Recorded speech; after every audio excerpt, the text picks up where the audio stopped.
Hello, everybody. I am Justin Hornback. I'm with the Hardin County Schools Performing Arts Center. I'm the box office manager. You might have seen me around every now and then. And I have the distinct pleasure to be swapping roles with Bart. Bart is usually the one that gets to do all of the interviews. And I snagged this one, I don't know how. So I'm kind of afraid of what's coming next. But anyway, we're going to be talking about the next performance of Sherlock Holmes. We're going into our third. He's coming back for the third time. And this one is one of the more popular ones, at least of the one that I know of, The Hound of the Baskervilles. And joining me also is Bart, who has adapted this for our stage. We've also got Jared Eaton and Clay Smith. Hello, guys. Hey there. Hi there. I'll throw the first question at Clay, because Clay is returning as Sherlock. Now, this is going to be our second time having you as Sherlock Holmes. Our first round, we had another gentleman playing, and then last year, you joined us for the first time, and you're reprising the role this year. How is that going into it, not having done it the first year, but now you're going to be continuing that? How is that going for you? I'm really enjoying it. I think the difference for me this time, I don't feel like I'm playing catch up with everybody else as much. Last year, everybody was great in helping me get acclimated with the rotating clockwise stage and counterclockwise turntable. But this time now I feel like I have an idea of what that's going to involve, and the idea of using mimed props. Those sorts of things I was learning from scratch last year. And this time I feel like I have at least a foundation to build on with that. And I also have some character ideas that I've already developed from playing the character last year. And so this year is just developing that a little bit more. And now a little bit of time has passed between these two stories. So how is that affecting how your portrayal of Sherlock is happening? Because he's a few years older or a few days older, however it plays out. I think for me, he's had a little bit more life experience, a little bit more difficulty with the cocaine addiction that he was showing signs of in the last play. So therefore, he's realizing in this play the difficulties of that, and that it's not good, and that he's trying to pull himself away from it. So that also plays into the character that I'm doing as well. So his life experience has taught him some things. It's moved him in a different direction than he probably thought he was going to be going in, and so he's adapting to that. So Jared, you are returning for this will be the third time around with Dr. Watson. And I know that there has been some differences in his character alone, because in the first show, he had a bum arm, and in this last one was a bum leg. So is there any difference happening in this story? In the original, it was he got shot in the arm at war, and then it's kind of taken over. It was his leg, and this one it's still his leg, so he's still got the limp. But I like to play it that a little bit more time has passed, so it's not affecting him quite as greatly, or he's kind of a little more used to the pain. So specifically last year when we did Sign of the Four, anytime Watson had to kneel or sit in a kind of an awkward position, I labored on that a little bit more. Whereas now it's a little more smooth. There's still maybe a bit of a hitch, but not quite as significant a one in terms of the physicality. I think the biggest change for Watson is he's married now, and his wife Mary is in the story present in name only, but it has taken him from working with Sherlock all the time as he did when they lived together, and now it's just occasionally. So when this Hound of the Baskervilles begins, Watson is reconnecting with Sherlock in a way he hasn't done in a couple years. So there's does this glove still fit? Do we still have the chemistry at the start of this show? And that's almost quite interesting because now they're apart. They were together all the time, Sherlock and Dr. Watson, but now they're apart. And we live in a world of COVID where everything is keeping us apart now. But our relationships then still have to be the same.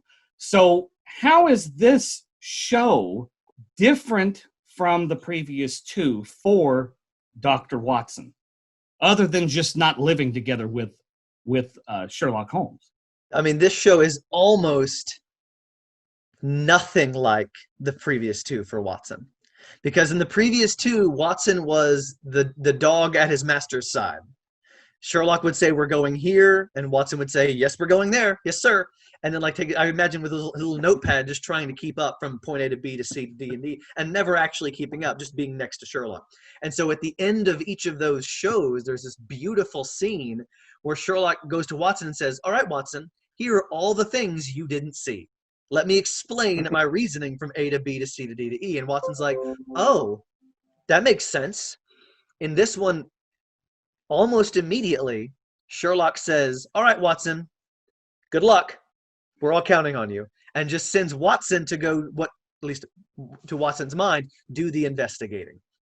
So Sherlock is in the first half of Act 1, and then Watson is the one doing the detecting and connecting what he assumes are the mysteries back, or relaying them back to Sherlock.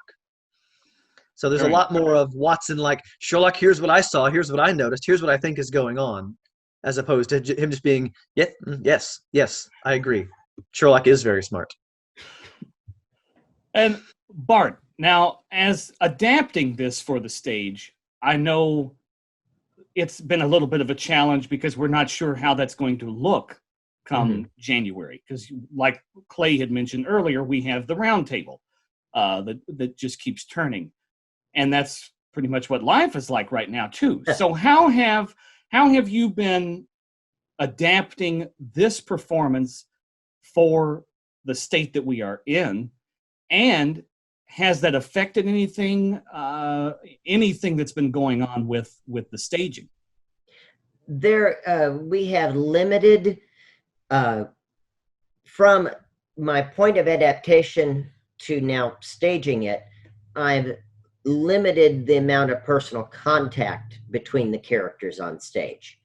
We are rehearsing in masks. We hope to perform without masks, but we are rehearsing in masks. And I'm basically I've put one version of the show on the actors. Here's your blocking, here's your staging, now let's rehearse. Yet in the back of my mind, there's two other versions waiting to be placed on the actors depending upon any further COVID restrictions. Our first option would be to be able to perform it as normal without masks, and our least favorite option would be having to cancel. But second to that would be to perform it as a radio drama, where we're totally separated, isolated in our own areas of the stage, and really having to rely on the theater elements and the use of voice to carry the story. You were asking about the adaptations and about where these two characters are at this point. From my vantage point as the adapter, it's not unlike writing. There are four plays, and it's almost like writing 4 episodes of a TV series. And you want the audience member to be able to walk in at any episode and be able to follow along and kind of slip into the episode. But at the same time, you want to reward the audience member that's been along for each episode and is seeing the progression of the storytelling and of the characters. So that's a hurdle that I'm always trying to manage. How to establish the world for a new person, yet not belabor the establish of the characters and of the world that we're living in. To those people are like, yeah, I got it. Let's go. Kill somebody. Let's go.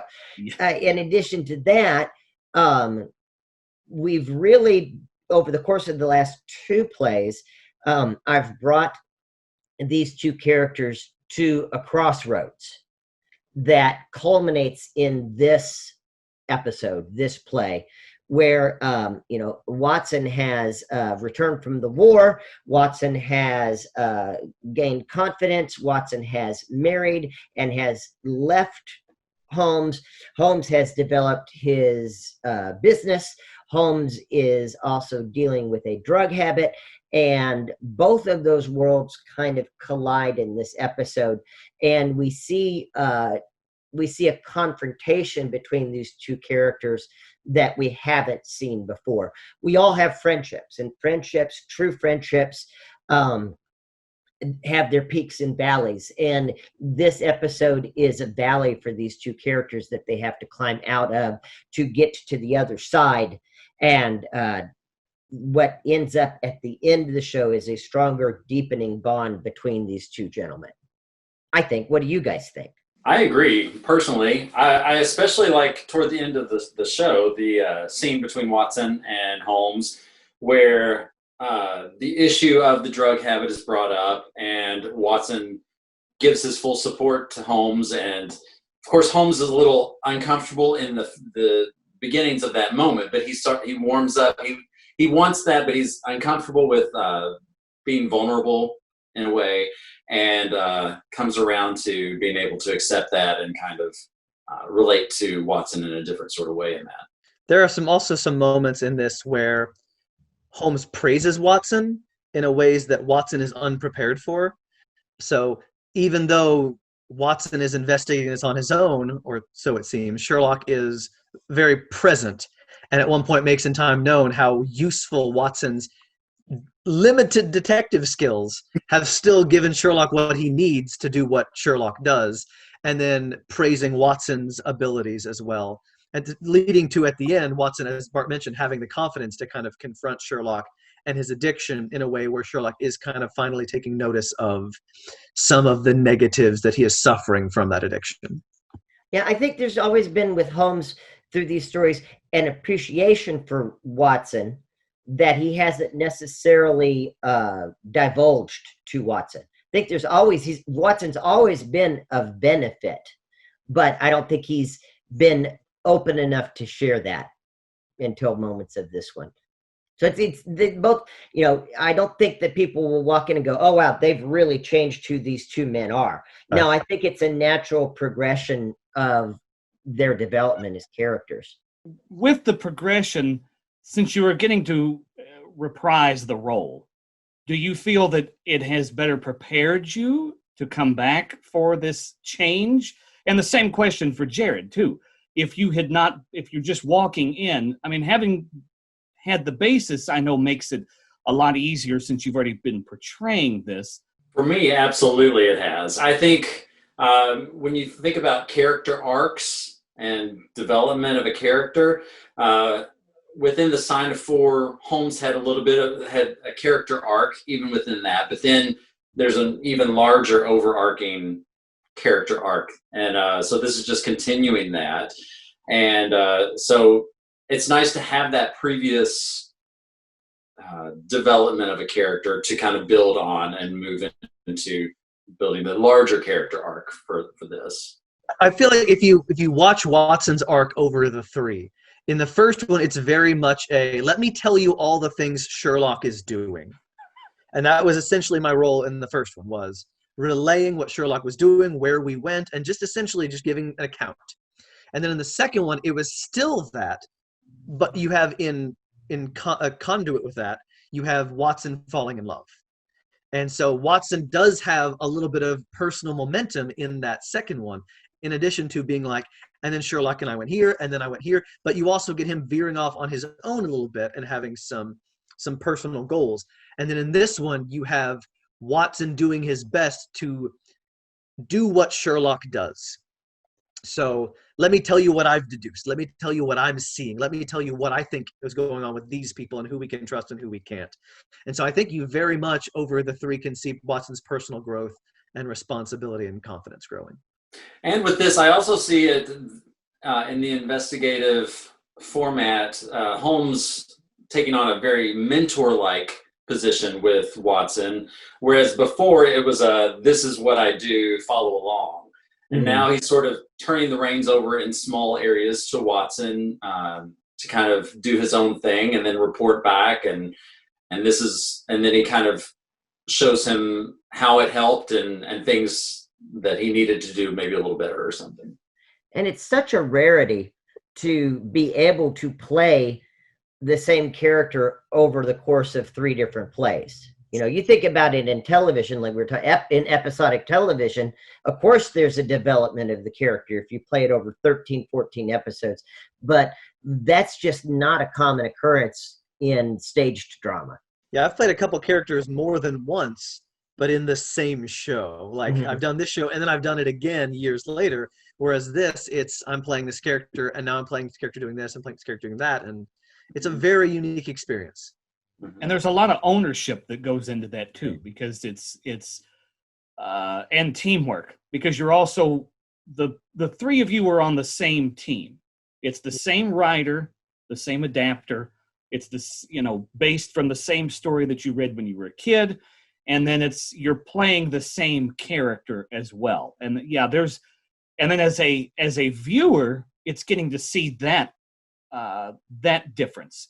Because, yeah, there's the overarching that the characters do, but then there's also getting to see the actors take on that role and take on that challenge down the road. That's rewarding as a viewer to see as well.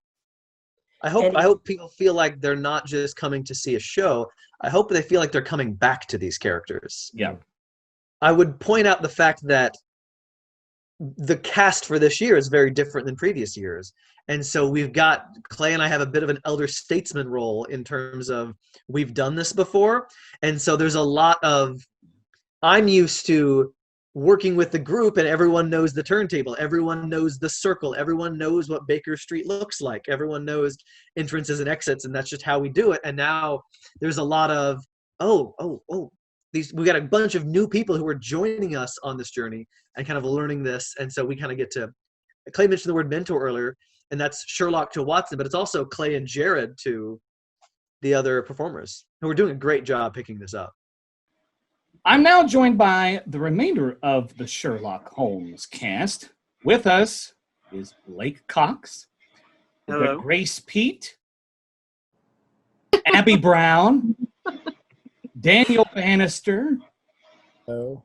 and Adam Riley, and of course, Bart Levins. And if you have been in the past 2 performances of Sherlock, raise your hand.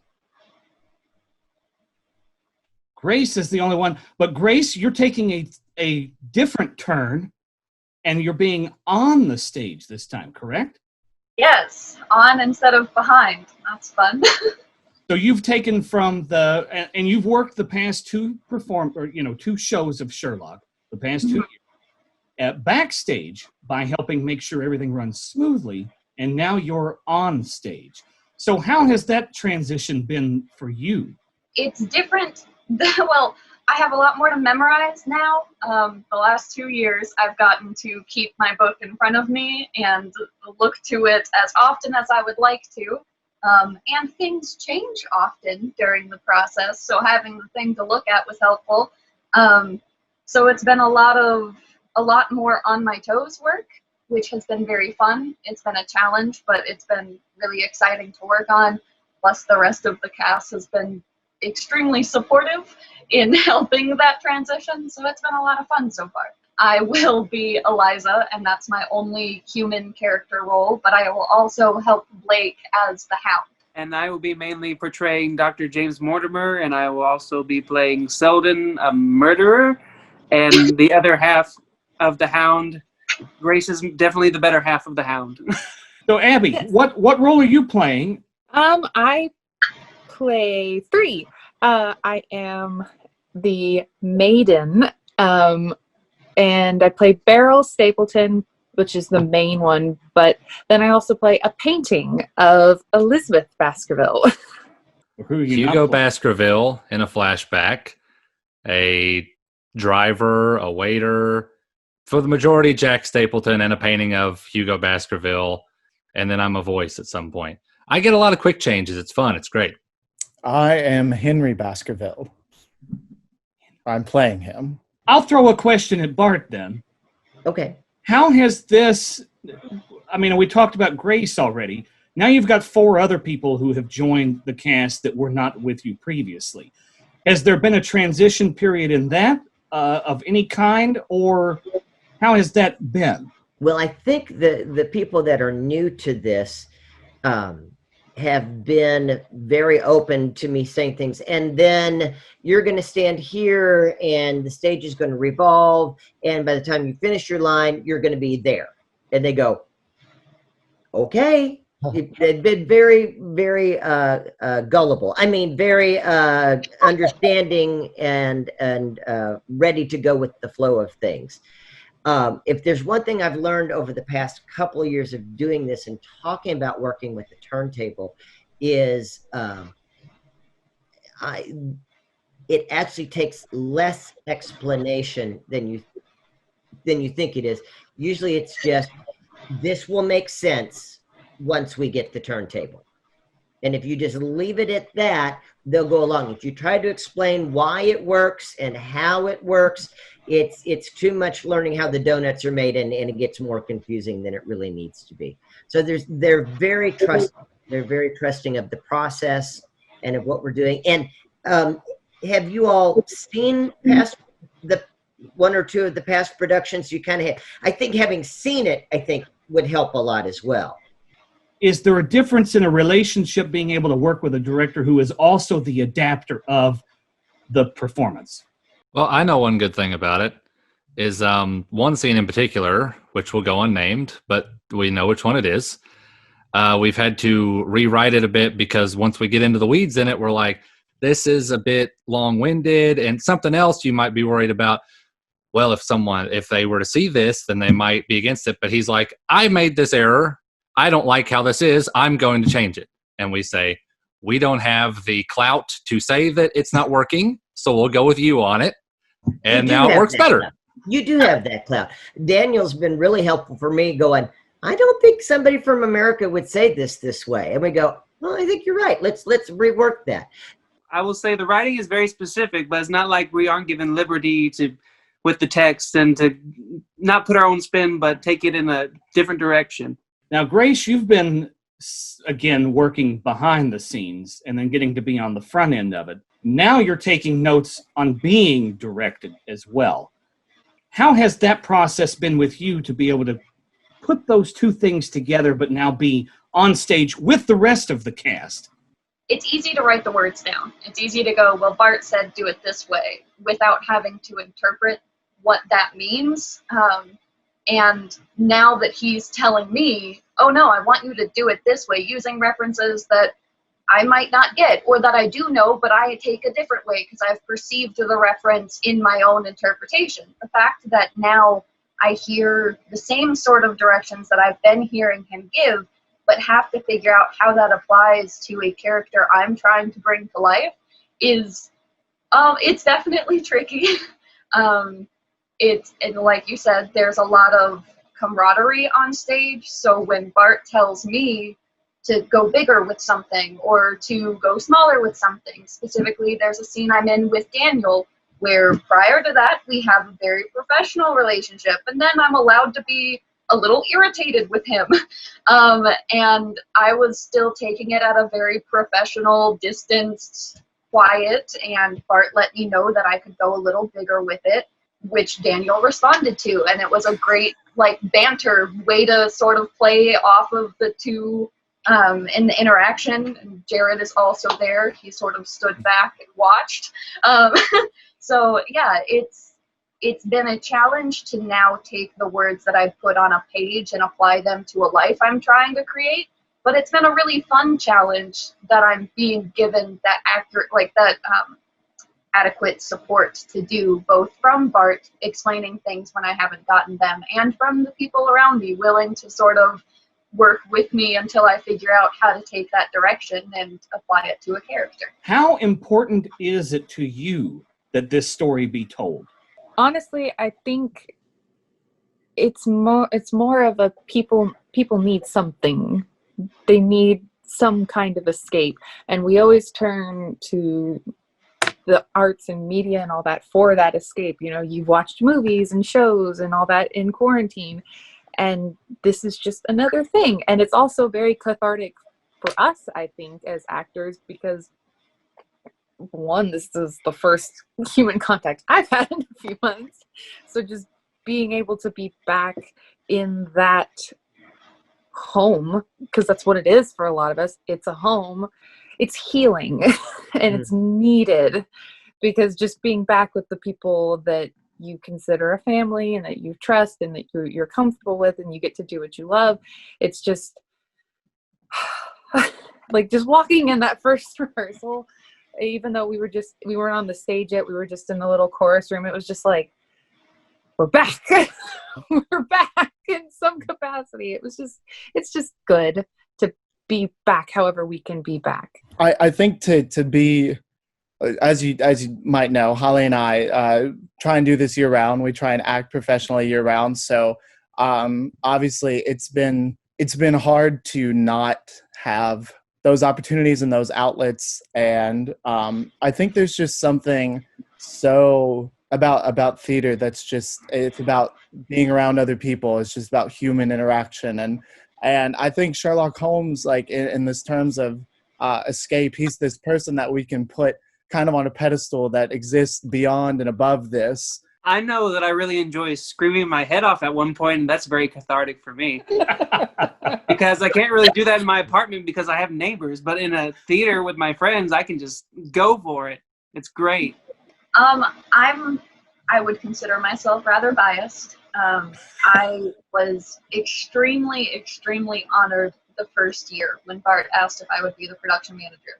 And sort of from that point on, this whole journey, which for Bart started a while back, and he's been continuing, he's been pushing for this journey to sort of come to a completion.